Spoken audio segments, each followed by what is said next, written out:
जोहार सानाम कोगे गाते गातेल coaching centre पाहटे से कोन सगुन सिंगर तिहिया नोआ क्लास रे दो एडजेक्टिव बन पढ़ा जहातो हर गेपन ᱧᱮᱞ कदा जे एडजेक्टिव बांगमा मेटान पार्ट्स ऑफ स्पीच काना जहां दो मेटान सेंटेंस रे व्यवहारो ओका समय बांगमा नाउना भाव गुण चरित्र कोई लैयाबोना हेबां से तो ओना गेपन पढ़ा जे एडजेक्टिव ओका को काना ओका लेका बन यूज़ा ओना को रोड आजमो काना होय आंजमोग काना। अच्छा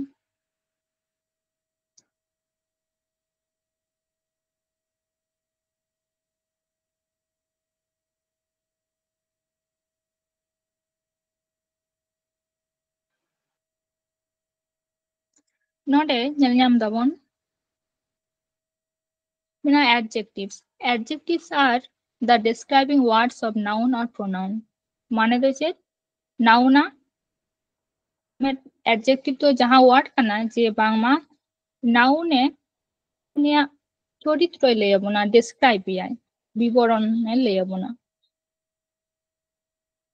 defines the characteristics of noun उनिया वैशिष्ट्य लैया ओकया नाउना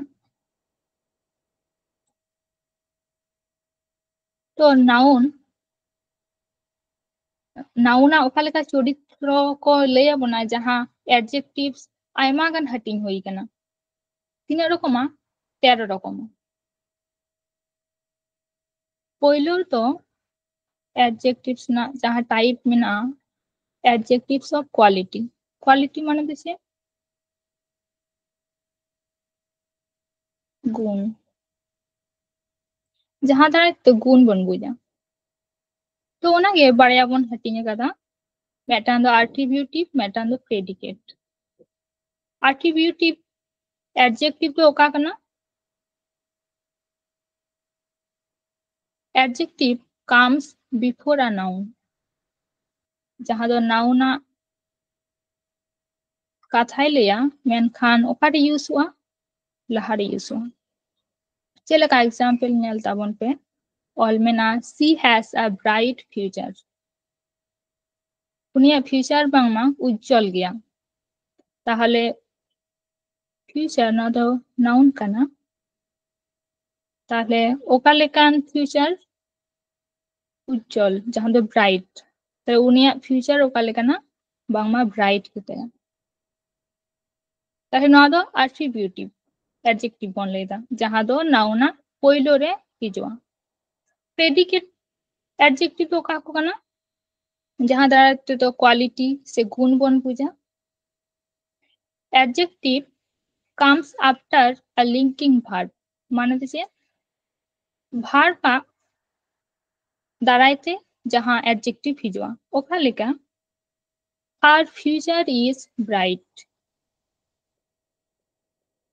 उनिया फ्यूचर तो ओका लेका ना ब्राइट गया ताके ओए उनिया फ्यूचर ओका लेका ना ब्राइट गया जहां दो भार्ब साथे लिंक खाते है केना भार्ब परे तारपरे बन यूसा जहां एडजेक्टिव ओना दो प्रेडिकेट एडजेक्टिव कना ओंका के आर्थ मिटन एग्जांपल नोंडे मेना he is wearing an expensive watch ताले उनी मेटन घड़ी हरो कदा ओका लेकना एक्सपेंसिव माने तो जहां आयमा दाम दमी घड़ी हरो कदा आरो Lebon his watch is expensive माने तो ना गे उनिया घड़ी बांगमा दामान गया किंतु नोआ दो मुचे रेबन यूज था प्रेडिकेट जायगा रे एडजेक्टिव ओनाते नोआ दो प्रेडिकेट एडजेक्टिव ताले नोआ दो चलाना एडजेक्टिव ऑफ क्वालिटी गुण नेक्स्ट आरो सेकंड नंबर तो मेना एडजेक्टिव्स ऑफ क्वांटिटी तो का को कना जहां दो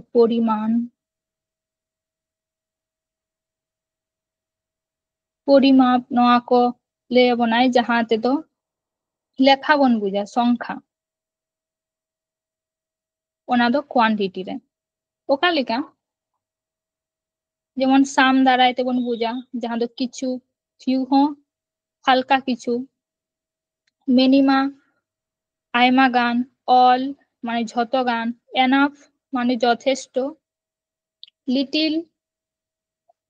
कम नो couple माने जोड़ा जहां दो आ couple बोन ले गया तार माने बारिया जिनिस जखन बुझा ओना दो couple को लिया handful माने ती भर्ती ताहले नोआ को दो adjective of quantity केन example नेल तबन पे I have enough money to buy the book I have enough money इन ठेन टाका मेना तीना मेना तीना যথেষ্ট मेना বই কিরিং লেকা বাংমা মেনা কাতা তাহলে ওই যে ওয়ার্ড ইন ইউজ কেদা enough te noa ho adjective kana jaha darai te do in পরিমাণে বুঝতাম মেটান টাকা না পরিমাণ যে ইনঠেন বাংলা যথেষ্ট টাকা মেনা next sentence tongka ge mena he drank a lot of water after his run তাহলে উনি দৌড় পরে দায় নিউ কিদা তিনে নিউ কিদা a lot of মানে আইমা কান দায় নিউ কিদা a lot of মানে much much many বানার গে মেনখান ওয়াটার সময় তো much বন লইয়া many তো বাবন লইয়া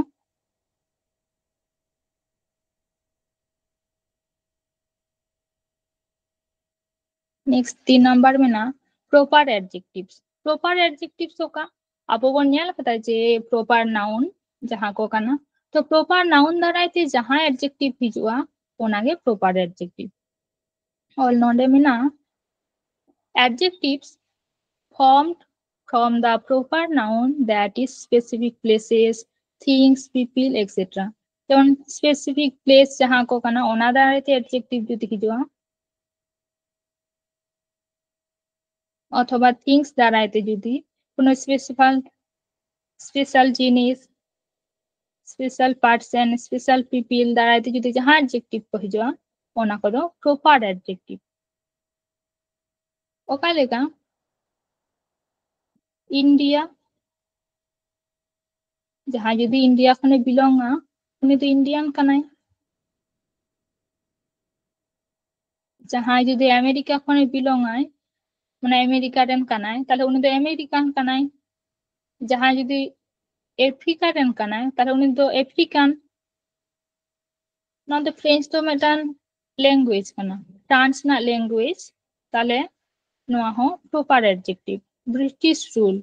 रूल ओका लेका रूल बांगमा ब्रिटिश को रूल ताले ओय जे ब्रिटिश यूज हुई कना नोआ दो proper adjective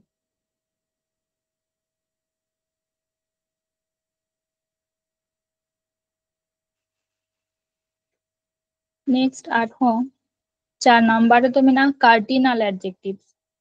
जहां तो एटा पोइट्री तो न्याल कता पे जे बांगमा मेना न्यू मॉडल एडजेक्टिव जहां दो न्यू मॉडल माने ओका खन हेज कना नंबर खन हेज कना नंबर माने तो संख्या कार्डिनल कार्डिनल माने दो जहां तो काउंट दारे आबन ओना को तो कार्डिनल एडजेक्टिव बोलेया যেমন 1 5 8 10 6 जहां के संख्या को बोलले या ओना को तो कार्डिनल एडजेक्टिव ओका लेका ओना को तो यूज हुआ जेमन फॉर एग्जांपल मेना ही हैज टू शर्ट्स तर उनी ठेन जामा मेना के कान जामा मेना बाड़िया जामा मेना टू शर्ट्स तले नोआ दो एडजेक्टिव कना ओका लेका कार्डिनल जहां दाराय तो जामाना संख्या बन बुझते नेक्स्ट 8 में ना जहां दो ऑर्डिनल एडजेक्टिव ऑर्डिनल दो ऑर्डर कोन हे कना ऑर्डर बन बड़ाई गया छतो हर जहां दो सीरीज से बांग्लाते तमो बाबन लिया जे प्रथम तम द्वितीय तम मेटन पोजीशन ताले जहां दारायते पोजीशन ऑर्डर सीरीज बन बुझा ओना दो एडजेक्ट ऑर्डिनल एडजेक्टिव कना ऑल में नानो दो ओना गे it denotes the position or order of a thing जहाँ जिनिस से जहाँ मिटन नाउन ना पोजीशन ऑर्डर रे ले बोना ओनागे ऑर्डिनल एडजेक्टिव ओका को कना जेमन फर्स्ट सेकंड फिफ्थ लास्ट ओनकागे आयमा एमान तना को मेना जहाँ ते तो ऑर्डर ओका लेखा नवा कुछ हुआ जेमन वन जहाँ दो अब कार्डिनल नंबर कना से कार्डिनल एडजेक्टिव कना वन खन हिजुआ फर्स्ट हुडिंग माछा जहाँ दो all ako ona do one चेतान रे st फर्स्ट जेमन सेकंड टू खन ऑर्डिनल नंबर जहाँ को लेया नोंडे ऑल दा नेलता बनसे ना द कार्डिनल नंबर और नोंडे तो ऑर्डिनल नंबर ऑर्डिनल नंबर तो कार्डिनल नंबर है जुदी वन हुआ ताले ओना ना ऑर्डर ओका लेका ना द फर्स्ट वन st जुदी टू ताले टू ना द सेकंड नोंका गे ताले ओना को गे ऑर्डिनल एडजेक्टिव्स टेबन ओला फाइव जुदी तहेना जहाँ जुदी फिफ्थ पोजीशन पंचम तम स्थान जुदी अधिकार कदाय जहाँ ताले उनी दो फिफ्थ पोजीशन रे ताले फाइव खन फिफ्थ ताले ओना दो FIFTH फिफ्थ नोंका ताले ओना के ऑर्डिनल एडजेक्टिव्स रे ऑल हुआ नोंडे एग्जांपल नेल पे he ranked fifth in class 6 ताले रैंक कदाय तिना फिफ्थ पे 5 नंबर रे रैंक कदा फिफ्थ पोजीशन रे क्लास 6 रे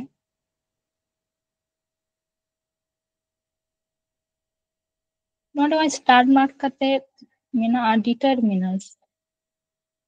ना तो का हो कना नो हो मी धरन ना एडजेक्टिव जहां द आर्टिकल्स रे बन पढ़ा का a n और दा a n दा ओका लेका जेमन इन जुदी लेया जे इन ठेन मेटन बोय मेना तला आबू किन लेया तो आज इन ठेन बोय तिना मेना ओना संख्यान लेदा तो मेटन बोय मेना तले नोआ को हो एडजेक्टिव कना मेनखा नोआ को दो डिटरमिनर्स को लेया जहां ते तो डिटरमाइन माने आमेम उल्लेख कतेम लay दारे जे इन ठेन तिना गान मेना ताले ओना को हो मिट रकमा एडजेक्टिव्स के कना ए अंदा जहां आर्टिकल्स बन पढ़ा लेना नेक्स्ट 6 नंबर रे तो मेना डेमोन्स्ट्रेटिव एडजेक्टिव्स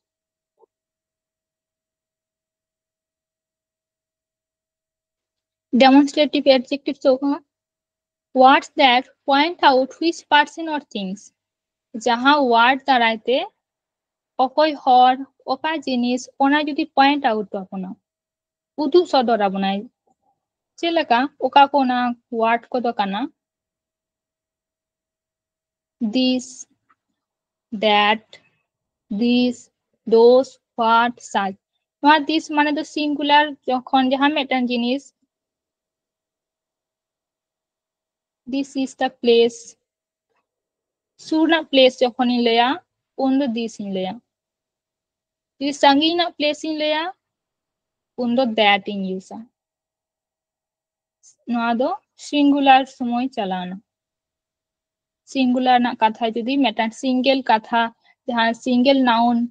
मेटन गिया लेखा रे ओना जुदी लेन जे नोडे मेना कादा सुर रे मेना कादा ओना समय दो दिस इन यूसा जुदी संगी रे उदु कातिन लेदा ताले ओना समय दो दैट इन लेया मेनखान जुदी आयमा गान मेना प्लुरल रे मेना ताले उन समय दो सुर ना खान दो दिस और संगी ना खान दो दोस जेमन ओंडे एग्जांपल रे ऑल मेना that man is our principal ताले that man माने तो उनी संगी रे ñel ñamok kana उनी हर तो बांगमा आलेरन प्रिंसिपल kana ताले ना दो संगी रे उदुक कते ले हुयु kana ओय man उनी पॉइंट आउट हुयु kana उदुगे हुयु kana संगी रे मेना उनी दो आलेरन प्रिंसिपल kana नेक्स्ट आरे नेल पे जेमन this books belong to me তাহলে দিস বুকস ওনা বই দো সুর রেগে মেনা ওই যে বই কো কানা যাহা দিস মানে এইগুলি সে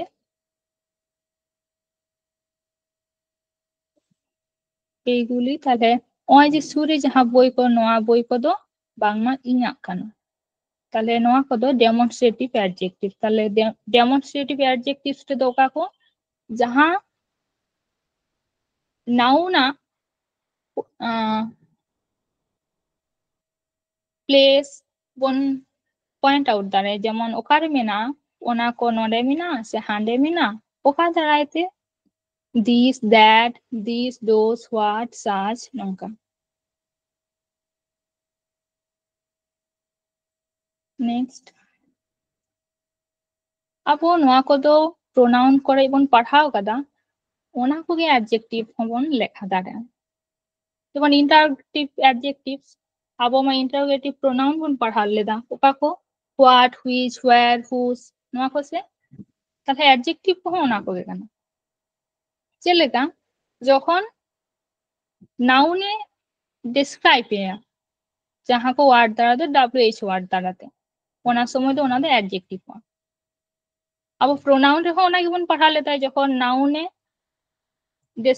নাউন পরিবর্তে যদি WH ওয়ার্ড বন ইউসা ওনা को दो इंटरोगेटिव प्रोनाउन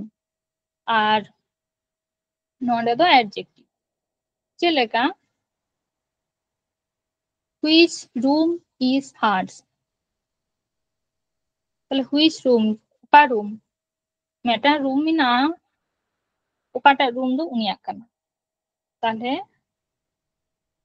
रूमे डिस्क्राइब करना which दिए ताकि ओय जे मेटा व्हाट यूज यू करना नोआ हो इंटरोगेटिव एडजेक्टिव करना ले which whose what नोआ को दे इंटरोगेटिव एडजेक्टिव ठीक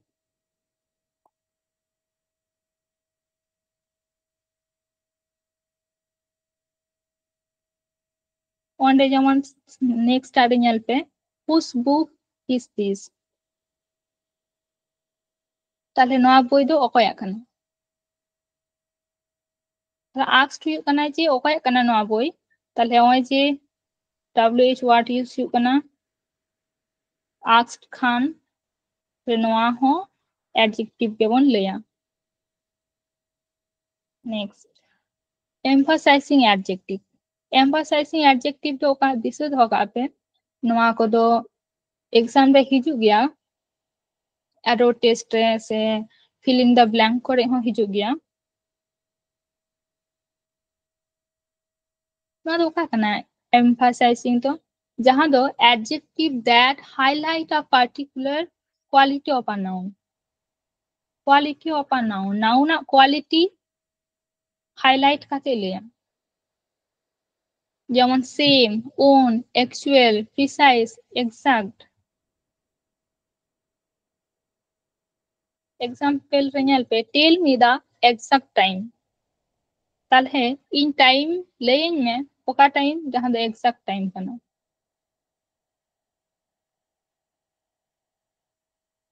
is that your actual name ताले ओना nyutum ge ki ama asol nyutum kana ताले नोआ को दो हाईलाइट काते लेदा जे ama nyutum जहां लेदाम से ओना ge ki ama asol nyutum kana ताले जहां को वर्ड दराइते नाउने हाईलाइट या ओना को हो एडजेक्टिव कना ओका लेखन एडजेक्टिव एम्फासाइजिंग एडजेक्टिव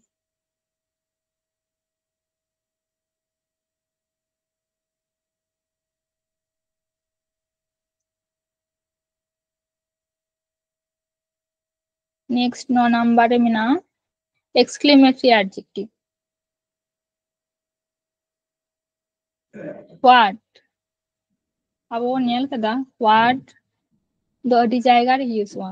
एक्सक्लेम जहां दो अबाक लगी हो यूजवा जहां ना माने दो भेरी केरियाय जहां ना माने दो अडी गाने बुझो बुझो हो बनाय जे अडी गान चलेका व्हाट अ ब्यूटीफुल गर्ल नोआ व्हाट दराइते बन बुझाय जे बामा कुड़ी गिद्र अडी के चढ़ा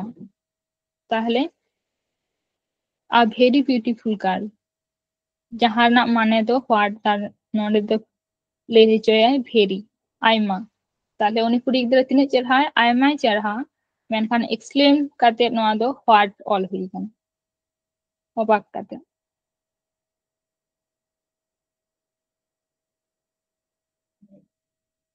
10 नंबरे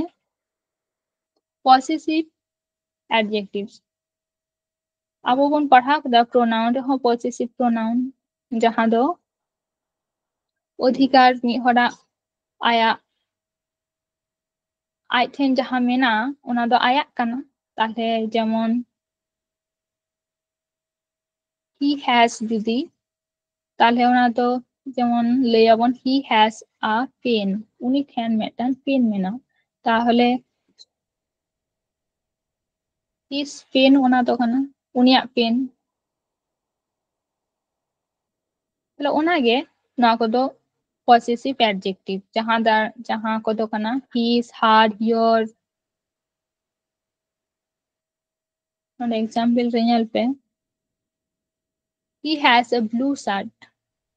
ताहले उनी ठेन मेटन shirt मेना चले कना blue shirt ताहले नोआ जुदी बन लेया his shirt is blue माने चेत उनी shirt तो का लेकना blue ताहले his जहाँ दो आबो pronoun ते हबन उरुमा ओना को दो adjective ते हबन लेखा दारे नेक्स्ट नोआ को हो एग्जाम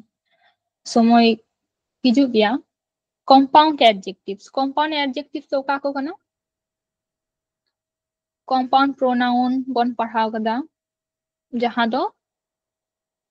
बारिया word मेसा काते तोइरी ओनागे compound दो कना तो compound adjectives तो का ᱧᱮᱞ पे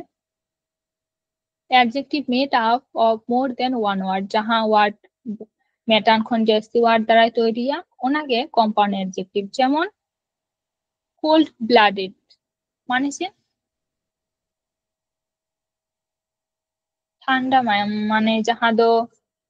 मायम कना ओका लेका ठंडा गया तालहे ना दो compound adjective next जेमन high quality ओका लेकान quality high गया उनाना quality दो high गया तो high quality next long distance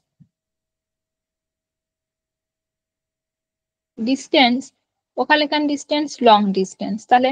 नोआ दो मिद साथ के लयोआ आर नोआ दो बन सब समय बारिया word ऑल तालारे मेटन हाइफेन ताहेना जखन compound adjective ऑल हुआ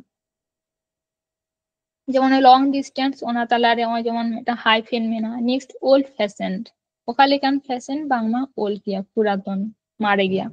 তো ওল্ড আর ফ্যাশন বাড়িয়া ওয়ার্ড তালারে মেটান হাইফেন দিয়ে বাড়িয়া ওয়ার্ড যুক্ত হই কেন নেক্সট যেমন ওয়েল নোন যাহা তো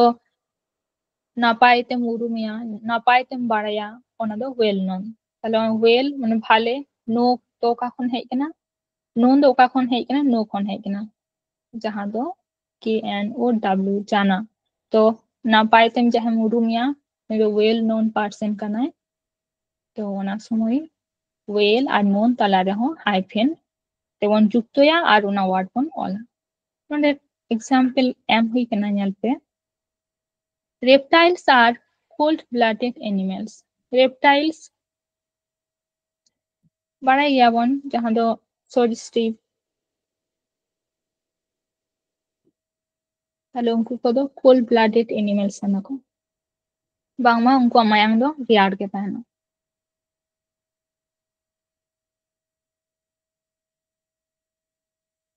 नेक्स्ट एग्जांपल रे जेमन she is a well known author ताहले उनी ऑथर दो इन भाले तीन उरुमिया उनी ऑथर तो इनफेन अजाना दो बांग काना उरुमिया उनी ऑथर नि बाड़ाया इन ताहले ओनाते ओका वर्ड दिए बन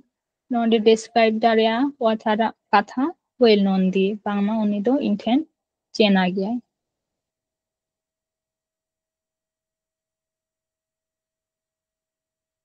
नेक्स्ट ᱧᱮᱞ ᱛᱟᱵᱚᱱ ᱯᱮ पार्टिसिपल एडजेक्टिव पार्टिसिपल बन बाड़ाई गया बांगमा भार्ब ना थर्ड फॉर्म पहले रे दो प्रेजेंट फॉर्म तहना तारपर पास्ट फॉर्म तहना तारपर पास्ट पार्टिसिपल ताहले पास्ट पार्टिसिपल जायगा रे जेमन जुदी गो मिना ताहले गो ना दो जेमन हुआ गॉन ताहले नोडे दो पार्टिसिपल बन ओका लेखा काते হয় আইনজি বন যোগা ওকা দো ইডি বন যোগা তাহলে পার্টিসিপেট করতে গেলে আইনজি বন যোগা ওকা দো ইডি বন যোগা যাহা দো মুছে রে যোগ লাগা যেমন ওই ইন্টারেস্টিং তাহলে ইন্টারেস্ট তারপরে ওই আইনজি বন যোগা কালা ইটিং ইট তারপরে আইনজি কনফিউজিং কনফিউজ সাথে আইনজি তাহলে ওনা কনফিউজিং ফ্রাইটেনিং ফ্রাইটেনিং মানে যাহা দো যাহা বতর কানায় ফ্রাইটেন মানে তো ভয় পাওয়া তাহলে ফ্রাইটেনিং দেন বোর্ড তো বোর্ড খন হেয়া কানা বেজার যাহা মানে তো ফ্রাইটেন্ড না হয় ফ্রাইটেন তারপরে ইডি বন যোগ কাদা তাহলে নোয়া কদো পার্টিসিপল এডজেক্টিভ কানা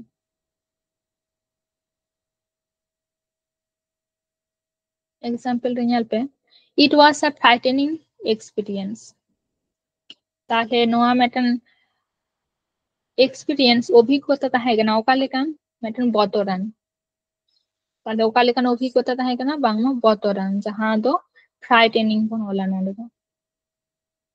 তাহলে না দো ওকা লেকান এডজেক্টিভ পার্টিসিপল नेक्स्ट আর হয় যেমন ñal पे the frightened dog hid under the bed তাহলে ফ্রাইটেন্ড ডগ মেটন সেতা ওকা লেকান সেতা ফ্রাইটেন্ড মানে বতর কানাই যাহা দো তাহলে উনি তো বতর takane seta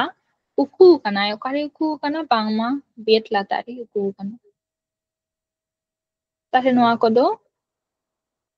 participle adjective kana noa ko pe bisod hoka noa ko kon ho question hijwa next 13 re mena jaha do last re descriptive adjectives na do mit pokhe quantity jaha adjective of quantity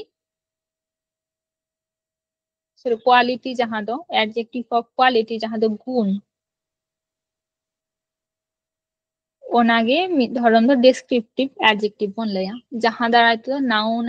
Bhave describe पाबोना describes the quality feeling style appearance etc जहां द्वारा तो quality जहां दो गुण feelings माने दो जहां दो अनुभव style ओकालेकान style appearance ओकालेका कोए नेलो आय जेमन ugly appearance style जेमन elegant style नंका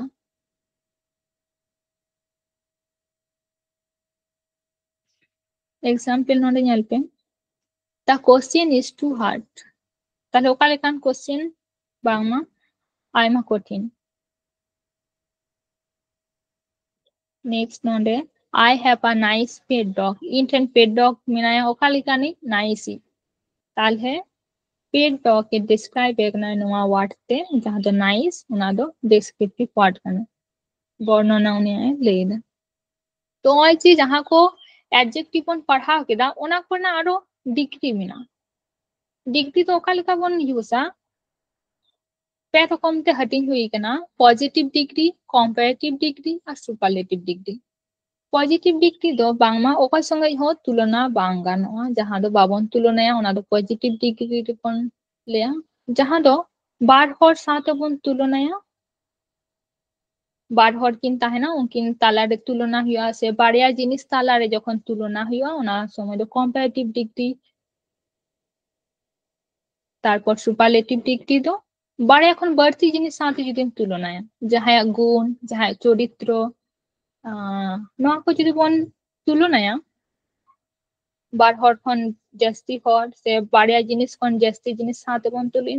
tulonaya ona do superlative degree তাহলে ওই যাহা কো তিনা গান বন পাড়া কেদা ঝতর না গে বাংমা কম্পেয়ার দাঁড়ায় যে উনি তো নুই খন ᱫᱚ ᱢᱚᱴᱟ ᱜᱮᱭᱟᱭ ᱥᱮ ᱩᱱᱤ ᱫᱚ ᱫᱚᱢᱮᱭ ᱫᱟᱹᱲ ᱫᱟᱲᱮᱭᱟᱜᱼᱟ ᱡᱷᱚᱛᱚ ᱦᱚᱲ ᱠᱷᱚᱱ ᱫᱚᱢᱮᱭ ᱫᱟᱹᱲ ᱫᱟᱲᱮᱭᱟᱜᱼᱟ তাহলে ওই যে কম্পেয়ার আবন ওনা কোগে নডে মেনা আকাদা যেমন ফার্স্ট রে পজিটিভ ডিগ্রি যাহা বন লেয়া না দোকা in simplest form it describes the quality of noun jaha do simple okoy songe ho bai tulunaya onage positive degree the girl is a fast runner তাহলে কুড়ি গিদ্রা দৌড় দাঁড়ায়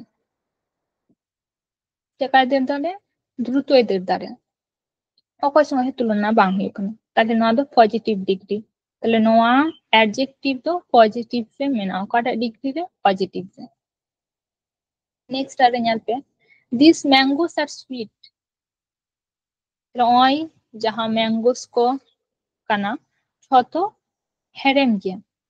okoy songe ho babon tulona eda ona ulbili kodo bangma herem gya sibil gya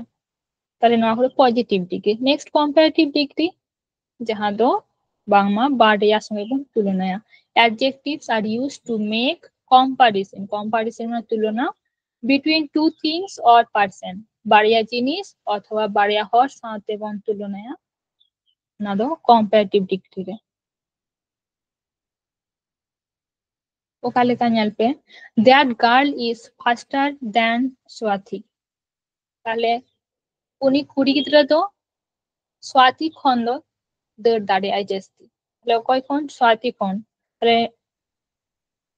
মেটান কুড়ি গিদ্রা আর স্বাতি মেটান কুড়ি গিদ্রা বাড়িয়া কুড়ি গিদ্রা তালারে তুলনা হিউ কানা যে অকয় বাড়তি দৌড় দাঁড়ায়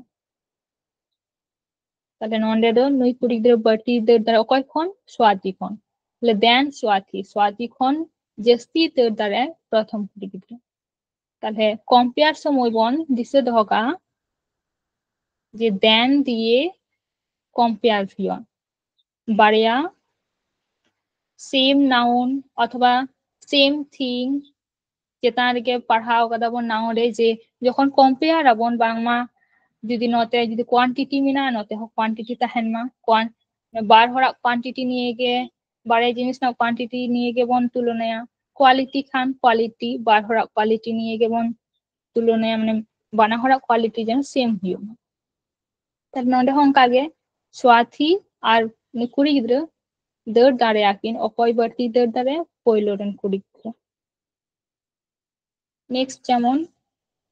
ম্যাঙ্গোস আর সুইটার দেন গ্রেপস মানে হচ্ছে ম্যাঙ্গোস উল ko আঙ্গুর খন do bangma herem বাড়তি herem তাহলে দেন গ্রেপস খন বাড়তি ওকা হেরেমা ম্যাঙ্গোস ko তাহলে দিছে ধকা পে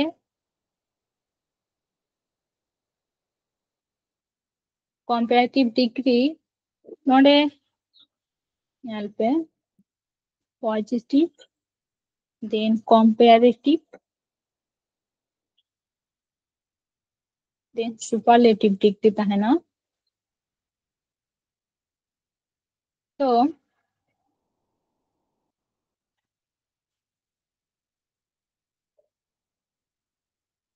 ফার্স্ট যদি সুইট মিনা যাহা দো হেরেম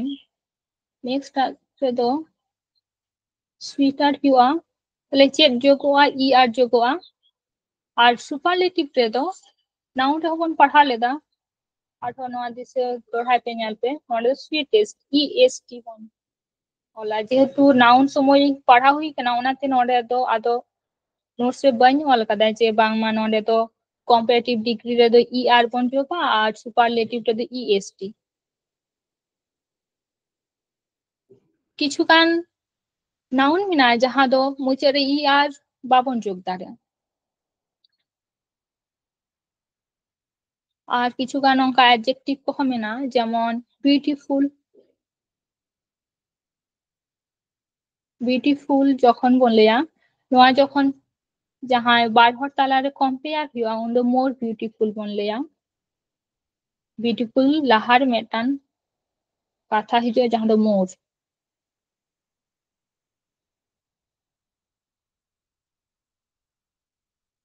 আর সুপারলেটিভ ডিগ্রি যখন বন বিউটিফুল না বন অলা উন the most MOST most beautiful তো ওনাগে দিশে দহ কাপে কিছু গান যেমন মুচেরে যদি হ্যাপি মিনা তাহলে হ্যাপি ওয়াই মিনা আছে তো ওয়াই যখন নঙ্কা মুচেরে তাহনা ওনা না কম্পারেটিভ ডিগ্রি বন অলা হ্যাপিয়ার HAPPIER ওয়াই পরিবর্তে আই হেজ না আর আর যেমন তাহে কানা ওনা দো IER হিও তাহলে হ্যাপিয়েস্ট নহংকা গে HAPPIEST মানে যেমন EST অল হইলে না তাহলে ওয়াই পরিবর্তে আই তারপরে EST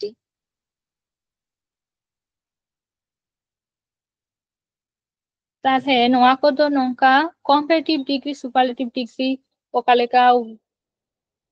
adjective ko bon usa ona kon lei keda menkhan node meta note se all na nyal pe more sweeter to babon usa nongka do all bhul gya sweeter to already to ai to comparative degree re menaya sweet kon sweeter all hui kana তাহলে ওনা লাহারে যদি যাহা রেগে যদি মোর sweater নংকা all তাহেনা সে মোর happier ওনা ভুল happier already comparative ডিগ্রিতে মেনা তো ওনা লাহারে মোর তো বাবনলা তাহলে নয়া पे दिसे तो का किछु किछु गान एरर सेंटेंस ऑल ताहेना जहां दो कंपैरेटिव डिग्री नोंका ER मेना नोडे और नोडे हो मोड मेना ताहले ओना दो भूल शुधु जहां कंपैरेटिव डिग्री कना ओना गेबन ओला नेक्स्ट सुपरलेटिव डिग्री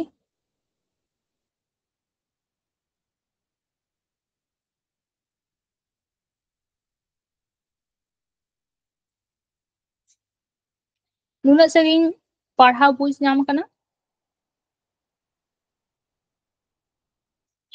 हाँ मैम अच्छा नेक्स्ट न्याल पे सुपरलेटिव डिग्री जहां दो बार हर खन जस्ती हर साथ बन तुलनाया जहां गुण भाव চরিত্র को নিয়ে जहां बन तुलनाया बार हर खन जेनो जस्ती ताहेन ओना समय दो सुपरलेटिव डिग्री बन यूसा ओनागे ऑल मेना adjectives are used to make comparison between more than two things or person Bangla বার হর খন জস্তি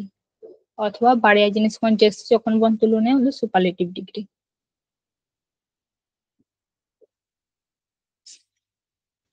আর ওকালেকা সুপারলেটিভ ডিগ্রি जहां ওয়ার্ড বন ওলা ওনা লাহা যেন দা সব সময় অল তাহেন মা जहां दो नाउ रे हो पढ़ा हुई कना ओनागे एडजेक्टिव कांते नोडे हो ऑल मेना जे सुपारलेटिव डिग्री लाहा दो सब समय दा ताहेन मा ओनागे before superlative adjective always use दा যেমন চেলেকা she is the prettiest girl prettiest মানে যত হর খন চেয়ার হার নাই তো ওই যে প্রিটিয়েস্ট না দো সুপারলেটিভ एडजेक्टिव kana ओनाते ओना लाहार तो दाम ना যদি নডে দা বাং থাকে কিয়া যদি হুই পাসি ইজ প্রিটিয়েস্ট গার্ল তার মানে নয়া সেন্টেন্স তো ভুল গিয়া ঠিক তাহলে চেক ले हुई ना যে বাংলা সুপারলেটিভ অ্যাডজেক্টিভ যাহা তাহে না যাহা দ মুচের যেমন EST অথবা যেমন মোস্ট বিউটিফুল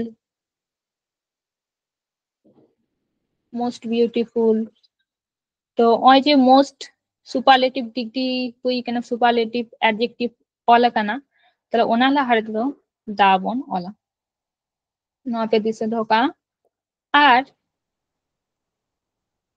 মোস্ট প্রিটিয়েস্ট যেমন লাহার বন নিয়াল কেদা যে মোর বেটার নয়া ভুল গিয়া শুধু বেটার হিওয়া नोडे होंका गे मोस्ट प्रीटिएस्ट तो भूल गया शुधु प्रीटिएस्ट हुआ ठीक ऑलरेडी प्रीटिएस्ट सुपरलेटिव एडजेक्टिव पे मेना ताले ओना लहरे मोस्ट ऑल मा तो भूल गया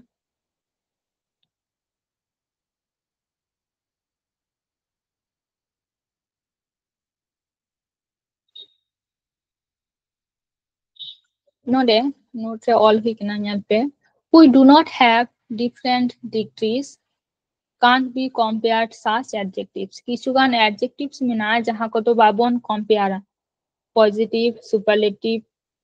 compare बाबोन वाला शुद्ध जहाँ positive कना उनका के बंद होगा उन्ना दो बाबोन compare उका को कना ना दो जौन perfect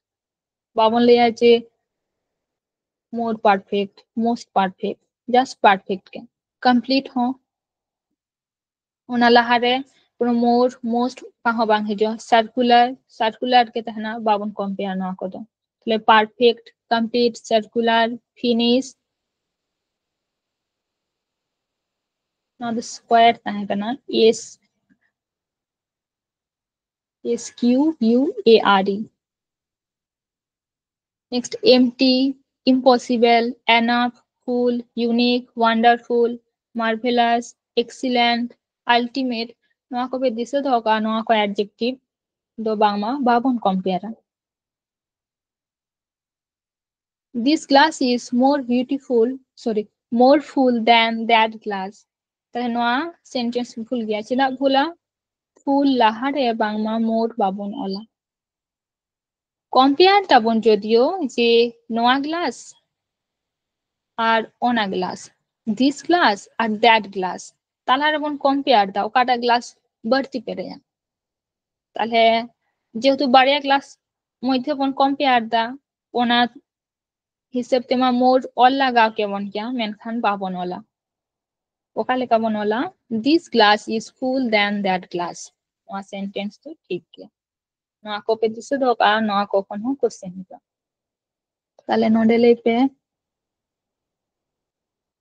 The climate of Dehradun is better than Meerut. तो नोआ सेंटेंस तो ठीक गया से भूल गया नोडे ᱧᱮᱞ पे climate of देहरादून ना climate আর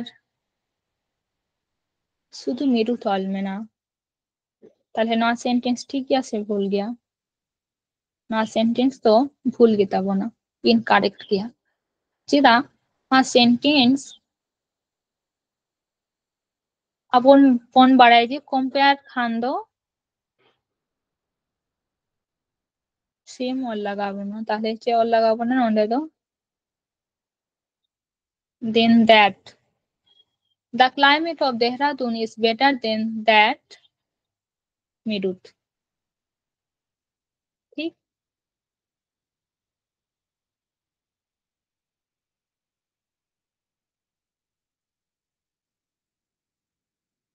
ओंडे दो मटान that of bonle then that of Meerut ना Meerut ना जहाँ climate आ Dehradun ना जहाँ climate ओकाटा better आ भामा Dehradun ना better आ ठीक next नोटा लेता बन पे The pollution in Delhi is greater than that of any other city in India. তাহলে pollution in Delhi or another city, any other city in India. তাহলে নোয়া দো বানার গে সেম হিসেবতে তুলনায় দাবন তাহলে নোয়া সেন্টেন্স তো ঠিক আছে ভুল গেল এতে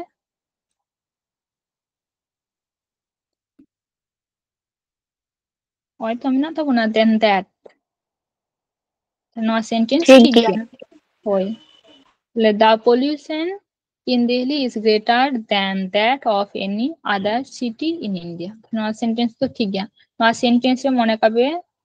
एरर चेक को लेके अपना नोआ दैट तो बाको ऑल कदा ऑल में ना the pollution in Delhi is greater than of any other city in India তাহলে उन समय तो एरर चेक যদি को মেটাবন কিয়া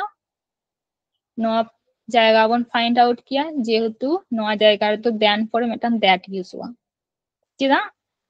दिल्ली ना पोल्यूशन और इंडिया ना पोल्यूशन चेतान रे ताले ओका दारायते bone same Dariya that नोडे all लगाबो ना जहां बोन पढ़ा का डेमोन्स्ट्रेटिव पे next नोडे our soldiers are better equipped than those of Pakistan ताले नोआ सेंटेंस ठीक गया से भूल गया ले पे आर सोल्जर्स नोंडे मा प्लूरल मेना उनाते नोंडे तो दो सॉल हुई केना बाखान तो नोंका दैट गे ऑल हुई को ना द सिंगुलर ताहे कांते दैट ताले ना द प्लूरल ले दोस ऑफ पाकिस्तान नोआ सेंटेंस ठीक गया से भूल गया ठीक किया नोआ सेंटेंस को ठीक किया करेक्ट किया ठीक Our soldiers are better equipped than those of Pakistan. Pakistan and soldier, those of means okoyak katha, soldier of Pakistan. ঠিক তাহলে পাকিস্তান and soldier আর আবরেন্ট সোলজার মানে ইন্ডিয়ান রেন্ট সোলজার ko তাহলে उनको তালারে কম্পেয়ার ᱦᱩᱭᱩᱜ ᱠᱟᱱᱟ তাহলে ওনাতে নন্ডে ᱫᱚ ᱫᱳᱥ ᱚᱞ ᱞᱟᱜᱟᱣ ᱵᱚᱱᱟ ᱛᱚ ওনাতে ᱱᱚᱣᱟ সেন্টেন্স ᱫᱚ ᱴᱷᱤক ᱜᱮᱭᱟ ঠিক তাহলে নয়া কদো ডিগ্রি যখন বন কম্পেয়ারা ওকা লেকা তালারে মেটান দেন অল লাগাও বনা আর যেন সেম যদি কান্ট্রি তাহলে কান্ট্রি চেতান রেগে যদি পার্সেন্ট তাহলে পার্সেন্ট কো চেতান রেগে তাহলে ওই যেমন ইন্ডিয়ান রেন সোলজার আর পাকিস্তান রেন সোলজার যদি তাহে কো কিয়া দেন পাকিস্তান তাহলে উন মা শুধু কান্ট্রি হিউ কানা और soldiers are better occupied than Pakistan. Pakistan में just मेटन country ना तुम बोल दिखता ताहले दो सब दारायते सोल्जर कथा हिजुग कना तो नवा को पे दिसे धोका नेक्स्ट आठ हो पे नोट मिना माने ना तो दिसे धोका हिवा comparative degree is generally followed by then যখন কম্পেয়ার আবন দেন দাঁড়াইবন কম্পেয়ার সে মেনখান নডে দো দেন দো বাবন ইউসা টু বন ইউসা উনাগে অল মিনা but the following comparative adjectives are followed by preposition to che দাঁড়াইতে বন কম্পেয়ার টু দাঁড়াইতে ওকা লেকা जहाँ रेदो सुपीरियर ऑल तहना इंफीरियर ऑल तहना junior senior preferable elder younger prior नोंका जहाँ को ऑल तहना ओना पड़े he is superior than him ओंका तो बाबन लेया superior to बन लेया नोआ को वर्ड पड़े तो सब समय कंपेयर खान दो टू जेनो तहना तो सेंटेंस ठीक है बाखान दो भूल तो नोआ लेपे he is senior than से टू ओकाटा बन लिया he is senior me ओकाटा बन लिया than से टू ठीक next I prefer tea than से टू कॉफी ओकाटा tea कॉफी क्या बन लिया टू के ma'am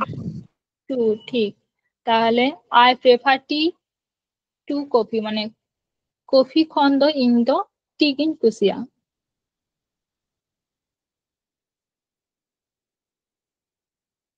next at home if there is gradual increase it is expressed with two comparative adjectives not with positive মানে তো जहाँ तो क्रमश भाले चेतान भाले बड़ी चेतान बड़ी नोंका जखन बन लेया ओना समय दो कंपेयर ना कथा लेया तो मेनखान पॉजिटिव पाते दो बाबन कंपेयर उन दो बारे कंपैरेटिव डिग्री ताहेना যেমন নেলপে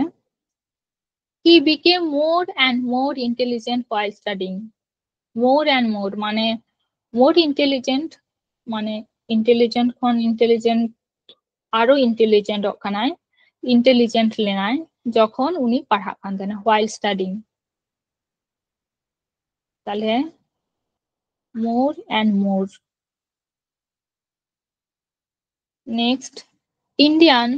fielding is getting better and better day by day তাহলে ইন্ডিয়ান ক্রিকেট না যা ফিল্ডিং না তো বাংলা দিনের পর দিন বেটার থেকে চালাক না বেটার এন্ড বেটার বেটার কোন আরো বেটার সে চালাক না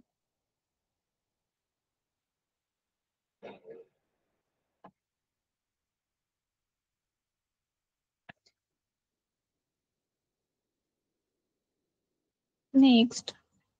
নেলপে uses of some or any नोआ किन हम एटा एडजेक्टिव कना some any जहां दाराते संख्या बन पूजा ओका समय some बन use nyal pe some is used in both countable and uncountable noun and for affirmative sentence tahen ma jano ar affirmative sentence moite jahan noun tahena ona countable ho hui dare uncountable ho hui dare चलेगा नोडे example nyal pe I shall buy some books তাহলে books তিনগান বই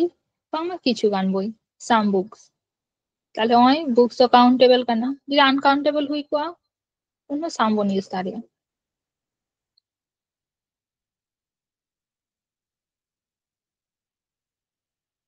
next any nyal pe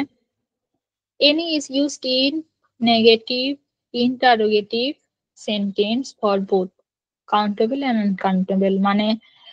যখন এটা sentence বন আকসা question বন্ধ বা অথবা নেগেটিভ না বাচকতে তাহেনা আর ওনা সাথে जहां नाउन ताहेना ओना काउंटेबल कना से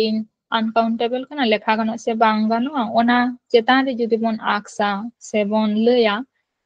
उन समय दो एनी बन यूसा ओका लेका nyal pe I don't have any pen ताले इन थेन पेन बनवा तिना बनवा एनी माने कोनो पेन बनवा जहां दो I have no pen बन लया I have no pen I have not pen दो बांग no pen माने मेटा हो बनवा ओना गया I don't have any pen next जेमन have you any book आम ठेन जहां मेटान गान हो बोई में ना की से बन माने क्वेश्चन हियो कना नुरा सिन जतो पे बुझ कथा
Everybody knows that Sonu Nigam is the most unique singer. नवा सेंटेंस ठीक ताहे कना से भूल ताहे कना अब वो एडजेक्टिव बन पढ़ा के दा जे most unique most the most जहां सुपरलेटिव डिग्री अनुযায়ী तो द मोस्ट नवा तो ठीक गया मेनखान तारपरे जहां वर्ड मिना नवा तो यूनिक हल मिना यूनिक लहारे तो पढ़ा कर अपन मोस्ट नवा को तो बाबन वाला बाबन कंपेयर তাহলে ওনা অনুযায়ীতে নয়া তো ভুল গিয়া नया तो आंसर तो हुआ ऑल तबन पे everybody knows that Sonu Nigam is an unique singer the most परिवर्ते सॉरी एन दो बांग इज आ यूनिक यू लहार तो सब समय ए पे ओला जैसे दगा पे तीन क्लास तो नुन धबी के পরের ক্লাসে আরো নয়া কোন কোশ্চেন তাহে না আর मोसे आर किछु पार्ट बाकी भी ना ओना बन पढ़ाओ तो निन संगिन जहां को जदी डाउट में खान ले तबन पे निन धबी के क्लास से तो